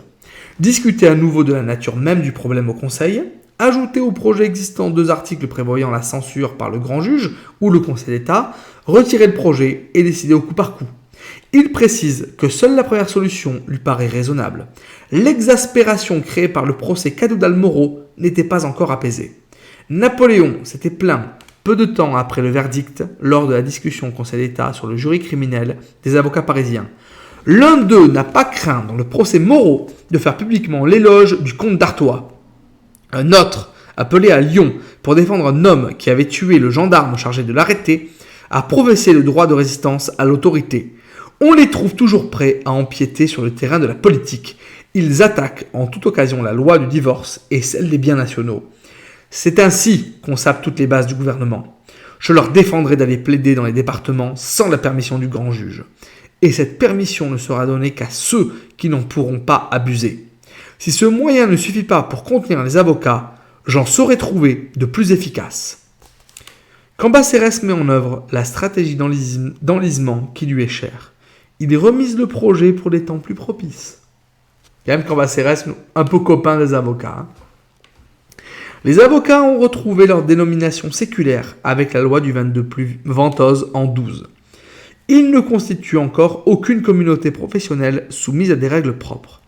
Même si quelques personnalités comme Ambroise Falconet se prononcent pour le statu quo de l'indépendance totale à l'exemple des avocats de la Rome antique, la grande majorité des avocats, où dominent numériquement les anciens, demandent le renouvellement des structures ordinales parce qu'ils y voient l'occasion de retrouver avec leur pratique l'honneur de leurs prédécesseurs d'ancien régime et de capter leurs valeurs, leurs traditions et le prestige de leur office en occultant les disparités régionales qui avaient prévalu avant 89. Les avocats bordelais prennent une initiative qui témoigne de leur volonté de disposer d'une organisation collective. Au vu des soupçons d'escroquerie d'un confrère vis-à-vis d'un client dont ils débattent à l'occasion d'une réunion tenue au cabinet de Guillaume Brochon, leur doyen, le 5 mai 1806, ils adoptent le 9, après enquête et audition de témoins et du mis en cause, une délibération pour exclure ce dernier de la communauté professionnelle et ne plus conserver avec lui aucun lien de confraternité. Cette démarche, rapportée au magistrat du lieu, trouva l'approbation impériale communiquée par le grand juge qui en fut saisi. Elle est décida à constituer en septembre 1806 un bureau particulier pour s'occuper de toutes les affaires qui concerneraient l'ordre des avocats, pour être ensuite soumise à l'Assemblée générale lorsque le cas le requerrait. Cet exemple fut suivi à Angers, Clermont-Ferrand, Grenoble, Lyon, où les avocats conduirent des reconstitutions spontanées des institutions ordinales placées sous l'autorité d'un bâtonnier ou de syndic, vocabulaire qui témoigne de la volonté restauratrice qui est à l'œuvre. Ces initiatives locales partagent une même préoccupation de maîtrise de l'accès à la profession dans un souci commun de leur image publique. Tout est suspendu dans les sphères du pouvoir jusqu'au début de l'été 1806. Le ministre de la Justice Régnier remet la question sur le métier après que Gaspard Gilbert de la Malle a exalté les traditions de l'ancien barreau dans un éloge prononcé le 14 avril 1806 en l'honneur du défunt Tronchet. dernier bâtonnier du barreau de Paris, mort sénateur, en présence de son Altesse Sérénissime, le prince archichancelier de l'Empire, dans la bibliothèque du lycée Charlemagne. Ce fut dans les beaux jours du barreau que M. Tronchet y commença sa carrière. L'éloquence est de savoir si partager l'Empire. L'éloquence, affranchie de ses citations indigestes, de ses faux ornements et de son mauvais goût, se déployait pure, noble et nerveuse. La science, enrichie de curieuses recherches, de traités d'excellents et d'utiles recueils, trésor d'une étude approfondie et d'une expérience consommée, était débarrassée d'une multitude de difficultés, de doutes, de controverses. Le zèle, l'émulation, l'ardeur éclataient de toutes parts. Cependant, une discipline exacte et vigilante faisait des bons principes et de bonnes mœurs. La noble habitude et le patrimoine sacré des avocats. L'honneur, la considération, la gloire environnaient nos pères et nos maîtres. Beau siècle de ce barreau, glorieux temps, nos souvenirs vous signalent, nos vœux vous rappellent, et quand tout ce qui fut bien reprend une nouvelle vie, nous ne serons pas seuls, sans espérance. L'empereur fit connaître à l'orateur sa satisfaction à la lecture de son discours. Monsieur de la Malle, j'ai lu avec plaisir ce que vous avez dit de monsieur Tronchet. J'approuve beaucoup la manière dont vous avez parlé de circonstances délicates, qui auraient été pour un mauvais esprit l'occasion de blesser beaucoup de monde et de réveiller des passions, chose la plus contraire à ma volonté. Je vous en sais gré de ce bon esprit, et je désire des occasions de vous le témoigner. De la Malle est gratifié d'une place au sein du conseil de discipline et d'enseignement de l'école de droit de Paris. Le grand juge prépare un projet de décret portant règlement sur l'exercice de la profession d'avocat et la discipline du barreau, comptant 43 articles organisés en 3 titres, qui a manifestement été précédé d'un projet de décret sur la formation du tableau des avocats et de la discipline du barreau, élaboré dans la division civile et abandonné. La nouvelle rédaction, qui ne reprend rien au texte de 1804, impose aux avocats le renouvellement annuel de leur serment et de multiples abstentions de faire, dont la défense d'ingérence dans les affaires de l'État, définit des incompatibilités professionnelles encore inédites et détermine les sanctions disciplinaires encourues, de l'avertissement à l'exclusion ou la radiation du tableau, en passant par la censure, la réprimande et la suspension pendant 3 ou 6 mois. 3 suspensions successives emportent de droit la radiation du tableau. Le texte commande l'établissement d'un bureau de consultation gratuite par le conseil de discipline pour la défense des indigents. Le texte est soumis à l'empereur en juin 1806. Dans ce rapport de présentation, Régnier insiste sur les dispositions portant sur la discipline pour complaire au maître. Ce projet renferme peu de dispositions nouvelles. D'anciennes lois et d'anciens usages offrent sur cette matière des principes et des usages d'une profonde sagesse et que je crois utile de renouveler, sauf quelques modifications indiquées par l'expérience ou commandées par les changements survenus dans l'organisation des juridictions. Je ne propose de réformes importantes que dans la partie qui concerne la police et la discipline des avocats, parce qu'il me paraît nécessaire de mettre de justes bornes à l'indépendance absolue qu'affectaient autrefois les avocats de plusieurs parlements, et notamment celui de Paris. Si la profession d'avocat est plus libre par sa nature que la plupart des autres états de la société, ce n'est point une raison pour qu'elle demeure affranchie de toute règle. Il faut bien, au contraire, augmenter les moyens de surveillance et de discipline en proportion de l'indépendance dont jouissent les avocats et de l'influence qu'ils ont naturellement sur une multitude d'individus. Les avocats peuvent se rendre coupables de deux manières, ou par la violation des règles établies pour l'exercice de leur fonction, ou s'il leur arrive de ne point respecter les lois de l'honneur et de la délicatesse, qui les obligent d'autant plus étroitement qu'ils remplissent un ministère de confiance. Les infractions et délits qu'un avocat peut commettre dans ses fonctions sont incontestablement de la compétence judiciaire. Mais il me semble qu'il serait contre la nature des choses de le placer sous la dépendance des tribunaux dans les matières de pure discipline. D'un autre côté, il faut empêcher qu'un avocat ne se trouve abandonné à la merci des passions qui pourraient animer contre lui tous ou quelques-uns de ses confrères. Il convient donc qu'il y ait parmi les avocats un tribunal de mœurs ou une juridiction d'opinion dont le pouvoir se borne à maintenir dans les principes de l'honneur et de l'exacte probité ceux qui seraient tentés de s'en écarter. Les armes naturelles de ce pouvoir discrétionnaire que les avocats doivent exercer sur eux-mêmes sont l'avertissement, la censure, la réprimande. Mais lorsqu'il s'agit de punir des fautes graves et qui toutefois ne soient point susceptibles d'être réprimées par les voies juridiques ordinaires, les collèges d'avocats ne doivent point se faire justice eux-mêmes.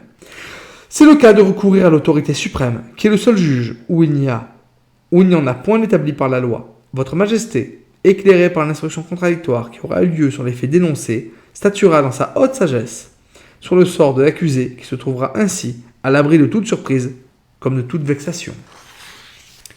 On ignore la réaction impériale au projet ministériel. Régnier le transmet au secrétaire général du Conseil d'État qui le fait imprimer sous le numéro 1383 le 27 juin 1806.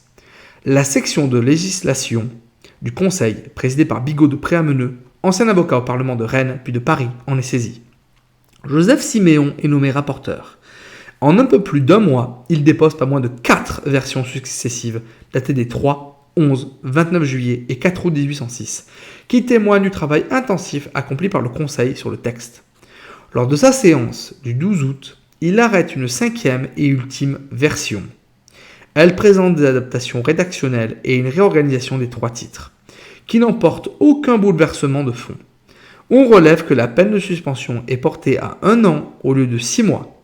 Surtout, les projets des 4 et 12 août s'ouvrent sur un préambule inédit qui rappelle que dans les beaux jours du barreau, les avocats se sont toujours fait un devoir de maintenir eux-mêmes une discipline sévère entre leurs collègues et de ne souffrir sur le tableau que ceux qui sont dignes d'y figurer. Mais les travaux menés au Conseil n'aboutissent encore à rien. Aucun décret n'est pris par l'empereur qui renvoie le projet quand il lui est présenté le 21 août. On ignore en l'état les raisons de ce surprenant attentisme. Tout est alors suspendu pour plusieurs années. Une initiative d'un avocat parisien bouscule le statu quo. François Placide Nicolas Ferré, qui s'était illustré sous la Révolution comme le conservateur des traditions professionnelles, stipule dans son testament holographe rédigé le 26 septembre 1806 un legs inexécutable en l'état de la réglementation. Il laisse sa bibliothèque juridique et une somme de 3000 francs à l'ordre des avocats, sous quelque nom que Sa Majesté l'Empereur et Roi jugera à propos de le rétablir. Il meurt à son domicile parisien, le Lille de la Cité, le 5 juillet 1807. Ses dernières volontés sont déposées chez son notaire. Un décret impérial du 14 mars 1808 autorise l'exécution de ce legs. La situation constituait une monstruosité juridique puisque le légataire autorisé à recevoir n'avait pas d'existence légale. C'était en logique s'engager à lui en donner une. Le décret confiait au procureur général les mesures conservatoires à prendre avant le moment où, conformément à la loi du 22 Ventose en 12, l'ordre des avocats aurait été organisé. Les avocats parisiens s'y employèrent habilement. Le 5 février 1810, comme ils l'avaient fait pour Tronchet, près de 4 ans plus tôt, ils faisaient dire une messe à la mémoire de leurs confrères et bienfaiteurs avant de se retrouver dans la bibliothèque du lycée Charlemagne, voisin pour y entendre son éloge par Nicolas-François Bellart. Ce dernier termina son propos en demandant respectueusement, après Ferré, la renaissance de l'ordre. Ferré a fait davantage. Il a déposé aux pieds du monarque qu'il honora de ses bontés le vœu d'obtenir, à ces derniers moments, une de plus dans le rétablissement de l'ordre, dont il conserva soigneusement les maximes. Dernière parole d'un mourant, vous ne serez pas oublié. Celui qui veillait avec tant de sollicitude sur toutes les parties de l'harmonie sociale a déjà rétabli la discipline dans si grand nombre de professions diverses que, quand le temps sera venu, il jettera un coup d'œil sur la nôtre. Elle n'est pas indigne des regards du héros, puisqu'il aime la gloire, ni des regards du législateur, puisqu'elle est consacrée au culte des lois. Le vœu de M. Ferré, auquel nous avons joint le nôtre, sera exaucé. Cambacérès, qui avait honoré la réunion de sa présence, comme en avril 1806, ne dut pas manquer de rapporter à l'empereur ces belles paroles que le pouvoir voulut bien saluer dans les variétés du journal de l'Empire. Cela contribua-t-il à adoucir l'irritation que le procès du capitaine Argenton, devant une commission militaire réunie le 21 décembre 1809 sur l'accusation d'intelligence avec l'ennemi anglais pendant la campagne du Portugal, n'avait pas manqué de raviver. Ambroise Falconet, un vétéran du barreau, avait osé, dans sa plaidoirie, quelques traits acérés contre le maréchal Soult. Après la condamnation à mort de son client, il déposait un recours en grâce dans lequel il s'attachait à démontrer l'inanité de la conspiration imaginée par le maréchal Soult. Renvoyé au ministre de la police, écrivit Napoléon, d'une plume irritée en marge du recours pour savoir ce que c'est que ce sieur Falconet qui prend ainsi la défense d'un misérable et accuse un maréchal de l'Empire. Si, comme j'ai lieu de le croire, cet homme ment à sa conscience et lui faire sentir vertement calomnier près de l'empereur un bon général, même un simple citoyen, c'est un délit, et lui enjoindre d'être plus circonspect à l'avenir. Il ne tarde pas à s'adresser à la maréchale Soult. Je suis fâché des mauvais bruits que les avocats brouillons ont fait courir sur votre mari. Le processus normatif est relancé en mars 1810. Un projet de décret enregistré au secrétariat général du Conseil d'État le 19 mars 1810 sous le numéro 1996 est imprimé pour distribution. Le président de la section de législation, le comte Jean-Baptiste Treillard, en est désigné rapporteur. Il dépose le 29 juin 1810 une version amendée du texte. Le préambule est maintenu, mais réécrit. Les énoncés des 46 articles adoptés en 1806, avec leur structure en 4 titres, ont été largement repris dans les 44 nouveaux articles. Citons les plus importants amendements. Les jeunes avocats admis au stage sont tenus de suivre exactement les réunions du bureau de consultation. Les visites protocolaires au premier président et procureurs généraux sont supprimées. Il n'est plus question, avec la suppression de l'alinéa 2 de l'article 30, d'avertir en assemblée de l'ordre les avocats qui auraient perdu un grand nombre de causes et ceux qui en auraient soutenu de notoirement injustes. Le serment prêté lors de la réception au barreau est légèrement amendé, et les avocats sont dispensés de le renouveler annuellement à chaque audience solennelle de rentrée par la suppression de l'article 20 arrêté en 1806. Prohibition est faite par l'article 35 de faire des traites pour leurs honoraires et de forcer les parties à reconnaître leurs soins avant les plaidoiries. Un nouvel article 20 commande un renouvellement annuel des conseils de discipline.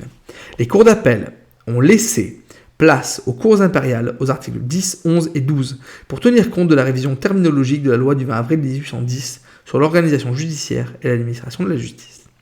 Napoléon préside l'Assemblée générale du Conseil d'État qui examine le 31 juillet la nouvelle proposition.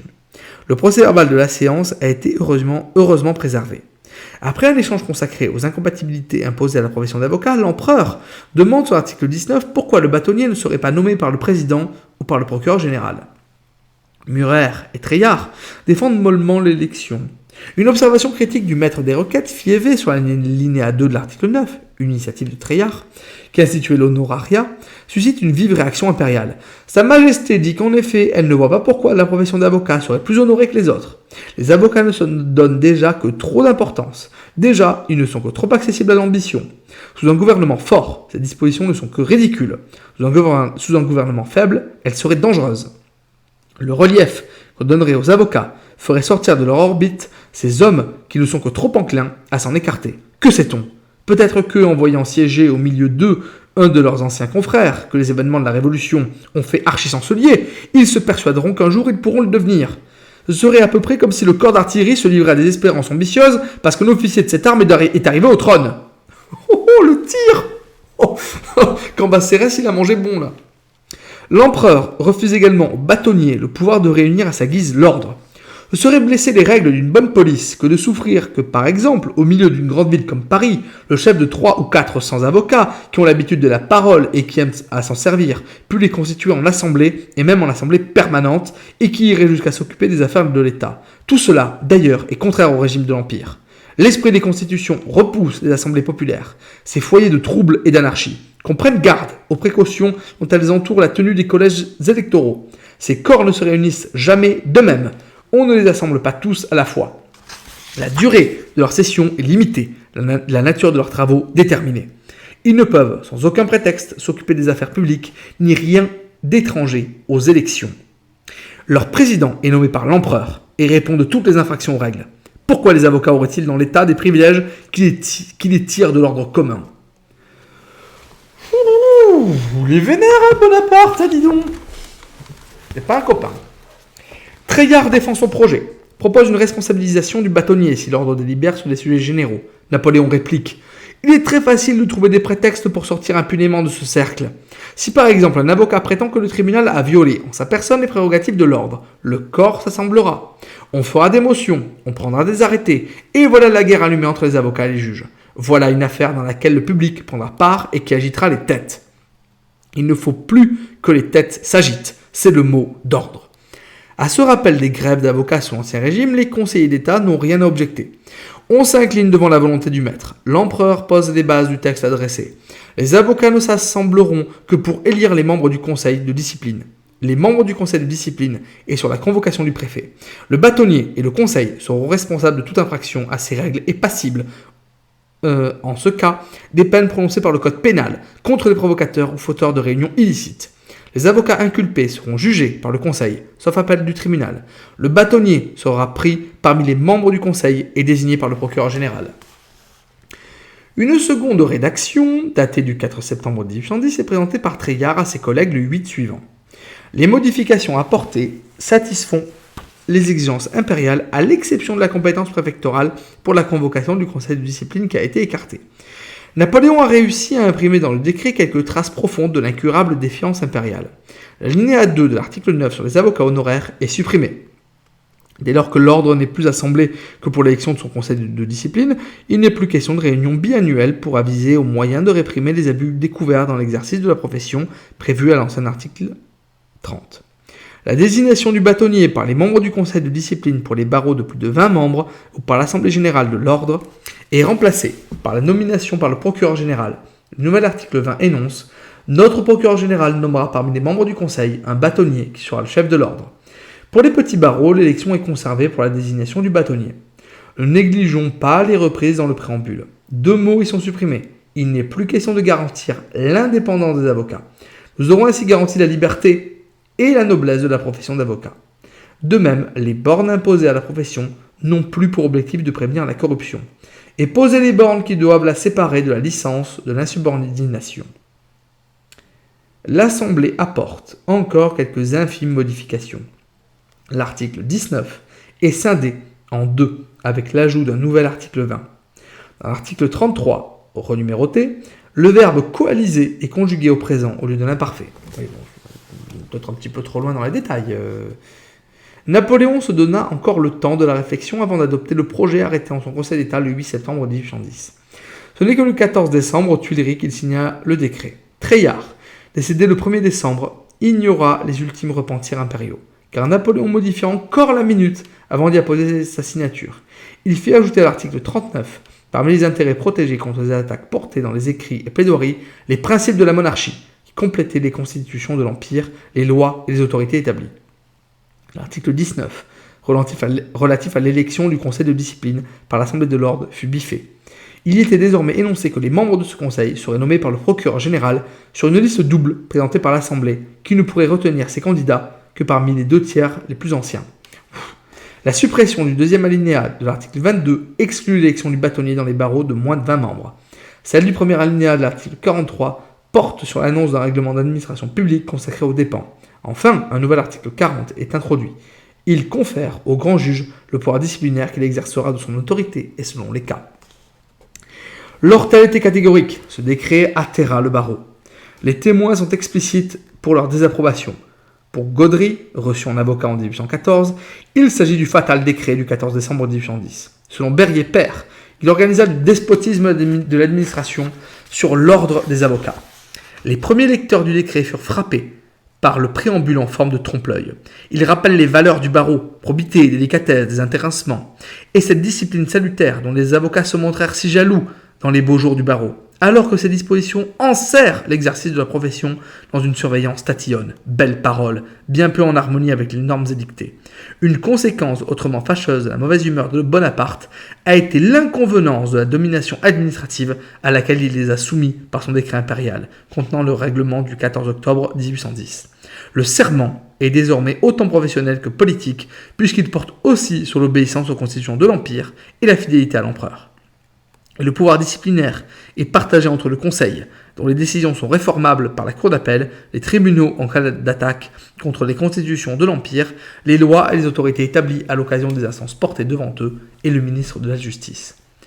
La renaissance de l'ordre est donc obtenue au détriment de son indépendance. On fit contre mauvaise fortune bon cœur. Le décret de 1810 fut donc accepté sans observation. Sa portée identitaire prévalait manifestement sur les désagréments de la mise sous tutelle.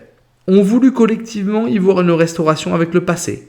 Les avocats qui avaient ouvert leur cabinet à la fin de l'Ancien Régime peuplèrent les conseils de discipline. Celui du barreau de Paris fut immédiatement composé de 13 anciens sur 15 membres, avec Delamal, qui avait été inscrit dès 1974 comme bâtonnier. Les premiers bâtonniers furent tous, à de rares exceptions près, des avocats d'Ancien Régime. Depré à Douai, Durand à Dijon, Le Boucher du Tronchet à Rouen, Martignac père à Bordeaux, Paumont à Orléans. Il en va de même des membres des conseils de discipline étudiés par Hervé Levers. Le bâtonnier de Paris Chenu a trouvé au début du siècle dernier de fortes paroles. C'était vivre sous le bâillon et dans les chaînes. Mais enfin, c'était vivre. Le régime ne permettait ni meilleur espoir, ni plus grande exigence. Quelques critiques percent dans certaines prises de parole. À l'audience de prestation de serment des avocats bordelais, en août 1811, Martignac perd, ose soutenir la légitimité de l'autodiscipline. Le corps des avocats devrait avoir le droit d'exercer souverainement sa censure sur ceux de ses membres dont les actions peuvent atténuer, aux yeux de la société, les égards auxquels il se croit le droit de prétendre. L'ordre de Paris peut paraître domestiqué. On ne trouve aucune trace des critiques publiques émanant de ses membres. Docile, son conseil de discipline vote le 22 janvier 1813, au nom de l'ordre entier, une contribution de 10 000 francs pour l'équipement des cavaliers et de leurs montures destinées à prendre part à la campagne qui va s'engager, convertie le 3 février 1810 en une offre de 10 chevaux. Le décret du 2 juillet 1812 sur la plaidoirie réserve aux seuls avocats, à leur grande satisfaction, le monopole de la plaidoirie devant les cours d'appel et autorise les avoués à présenter seulement des demandes incidentes. Mais il leur impose des contraintes nouvelles, en mettant à leur charge les frais, voire des dommages et intérêts, en cas de retard de la cause, du retrait du rôle ou même de toute remise d'affaires. Un procès retentissant donne la matière à l'exaspération impériale. Berryer défendit avec succès le maire d'Anvers, Verbroek, accusé devant la cour d'assises des deux nets, avec 4 fonctionnaires municipaux, de péculat dans la manutention des deniers de l'octroi de la ville d'Anvers. Sa plaidoirie est saluée le 24 juillet 1813 par un acquittement. L'empereur, indigné par un pareil scandale, qu'il ne peut ni ignorer ni tolérer, fait annuler la décision par un Senatus consulte d'inconstitutionnalité du 28 août 1813. Mais aucune sanction disciplinaire assénée par le grand juge ne s'abat sur Berryer. L'article 40 du décret du 14 décembre 1810 reste lettre morte jusqu'à la chute de l'Empire. L'Ordre de Paris accueille la Restauration avec bonheur. Le 5 avril 1814, son conseil de discipline se félicite de la déchéance de Napoléon et manifeste des sentiments d'attachement et de fidélité à l'auguste maison des Bourbons. Ses membres attendent du roi restaurer le retour des libertés dont il jouissait avant 1789. Le même conseil de discipline exprime dès le 3 août 1814 le vœu d'un retour de la liberté de l'avocat et de l'indépendance de son organisation professionnelle dans un mémoire au chancelier. Il renouvelle l'expression de son dévouement le 15 mars 1815 alors que Paris apprend la nouvelle du débarquement de Napoléon à Golfe-Juan.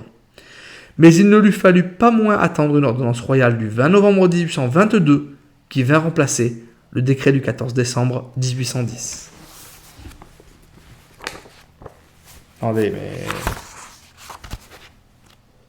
C'est fini, bon, mais il me manque un truc là, copain. Qu'est-ce que c'est, ça, ce truc de... Alors, je sais que le bouquin traite de Napoléon et du droit, mais... C'est quoi, ce décret de 1822 ?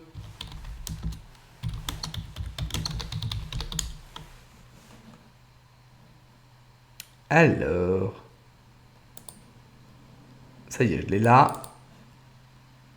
On va quand même terminer...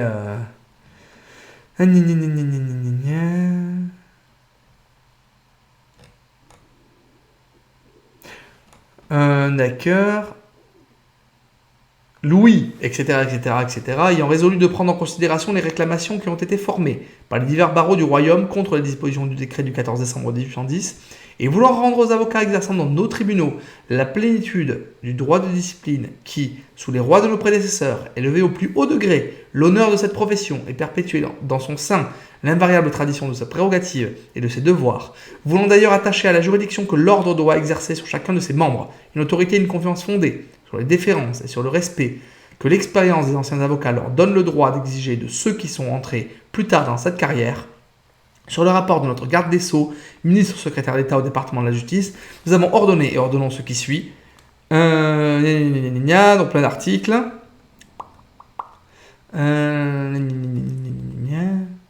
Bon, c'est un article. Donc le bâtonnier et le secrétaire sont nommés par le conseil de discipline à la majorité absolue des suffrages. Le bâtonnier, le chef de l'ordre, préside le conseil de discipline. Bon, je ne vais pas tout lire parce que ça fait 8 pages en tout. Mais effectivement, donc, Louis XVIII, en 1822, donc qui règne encore jusqu'en 1824, aura rétabli l'intégrité des barreaux et même probablement à l'origine de nos règles actuelles, parce que les règles du Conseil de l'Ordre ne sont pas non plus ultra établies, c'est très coutumier à chaque fois. Donc voilà. Voilà qui permet de clôturer cette immense période au final, enfin immense, non relative, mais en tout cas on aura abordé la question de l'Ancien Régime jusqu'à la Restauration. La boucle est bouclée sur le rôle des avocats. Je pense que c'était bien complet et que c'était essentiel, nécessaire de s'intéresser à tout ça pour conclure notre cycle sur les procédures judiciaires, sur le droit, sur tout ça durant la période révolutionnaire. Je pense que l'aperçu est pas mal. Peut-être qu'il y aura d'autres podcasts, après tout, je ne me l'interdis pas. J'ai déjà annoncé, je veux en faire un sur la place des femmes dans la Révolution, mais je ne m'interdis pas éventuellement d'autres podcasts juridico-judiciaires durant cette période-là. Mais très franchement, je pense qu'on l'a pas mal couvert et que si jamais je devais aller plus loin, ça serait à l'occasion, je pense, des podcasts du jeudi soir, à l'occasion des plaidoiries, tant qu'on joue et le jeu a une très longue durée de vie. À We the Revolution. Bon, je vous dis à lundi prochain, midi 15, pour la suite de nos podcasts. On reviendra dans le droit contemporain. On aura une petite interview avec un éducateur spécialisé. Ça, c'est cool d'avoir des interviews, ça fait toujours plaisir.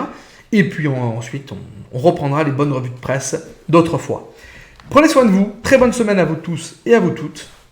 Je vous dis à jeudi soir pour ceux qui veulent suivre le stream, le let's play sur We the Revolution.